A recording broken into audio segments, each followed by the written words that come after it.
Dopo 2 settimane di riposo il Giarre torna in campo per dare inizio al rush finale di campionato e lanciare l'inseguimento al Camarat, che ha un punto di vantaggio sui gialloblu. Avversario odierno è il Belpasso, quinto in classifica, in corsa playoff e che settimana scorsa ha sconfitto il Nicosia 2-1. Mister Catania conferma in blocco l'11 titolare che ha battuto il Gemini 2-0. Davanti a Tomaselli difesa a 3, composta da Giamo, Spampinato e Puglisi. A centrocampo Bozzanga, Strano e Gagliardo con fasce occupate da Barbagallo e Lopez. In attacco Sinatra Tornitore. In panchina torna disponibile Sardo con Mongelli e Leotta pronti a subentrare. Pronti via Belpasso subito minaccioso, lancio di Luca, PR e Marino, lo stop, resiste alla carica di Lopez. Sulla 3/4 passa Nicolosi la conclusione, centrale blocca Tomaselli. Prima avanzata anche dei padroni di casa, rimessa lunga di Lopez, a cercare Gagliardo, la palla allo scavacca, Gagliardo di testa, si oppone in uscita la Rosa col corpo. Calcio d'angolo affidato a Sinatra. Decide di batterlo corto e scambia con Gagliardo. Sinatra in mezzo, libera la difesa. Barbagallo con il destro, respinge falsa perna. Ancora Barbagallo, stavolta col mancino, di poco a lato. 27esimo, ancora calcio d'angolo per i giarresi. Ancora Sinatra, stavolta va al centro. Per la destra di Spampinato, centrale blocca la Rosa. Luca cambia gioco sulla destra per Santonocito. Il controllo lo attacca Gagliardo che gli porta via il pallone. E riesce anche a tenerlo in campo di testa. Gagliardo salta anche il rientro di Viaggio e prova ad entrare in area di rigore. Gagliardo, il traversone arretrato però. Arriva Lopez ad alimentare l'azione. Lo scambio con Strano. Strano si allarga sulla destra. Riesce a saltare un avversario. Poi ricomincia da Giama.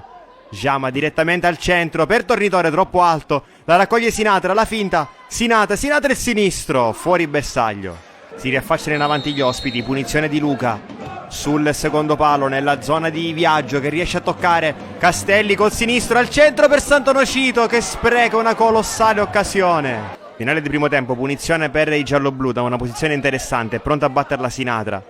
Intanto proteste di Strano col direttore di gara, lo ammonisce l'arbitro che poi esce anche il rosso, giallo e rosso in pochi secondi per Strano che lascia il Giarre in 10 uomini.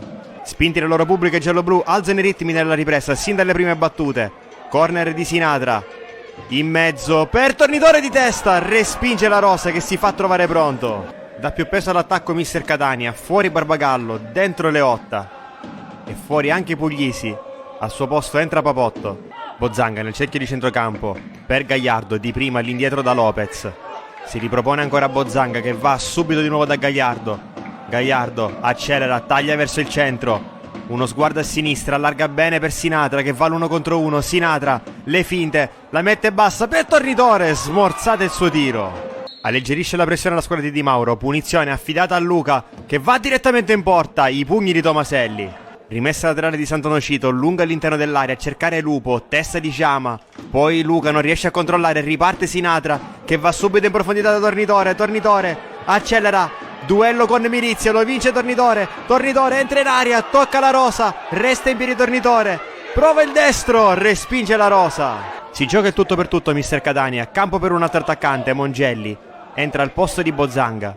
Continua incessante il forcing del giallo-blu, Papotto. Salta un avversario, poi allarga bene sulla destra per Leotta che può andare all'1 contro 1 con Cannone. Leotta lo punta. Poi la mette arretrata per Sinatra, di prima per Tornitore. Tornitore alla finta, Tornitore col destro. Ancora Vincenzo Tornitore, il solito sospetto, sesto gol nelle ultime 5 partite, 11 in campionato. La sbloccata il Giarre col suo numero 7. Le ultime 2 sostituzioni, Cristaldi per Sinatra e Giuffrida per un applauditissimo Tornitore, pongono fine alle ostilità. Il Giarre vince di misura nonostante l'inferiorità numerica contro un arcigno Belpasso e resta a -1 dal Camarat, anch'esso vittorioso per 1-0 contro il Santa Domenica Vittoria. Un primo tempo a bassi ritmi è stato controbilanciato da una ripresa gagliarda, tutta cuore e intensità, segno di una squadra che non molla mai. Domenica altra sfida casalinga e altro ostico avversario in piena lotta playoff. A regionale infatti arriverà il Nicosia, terzo in classifica.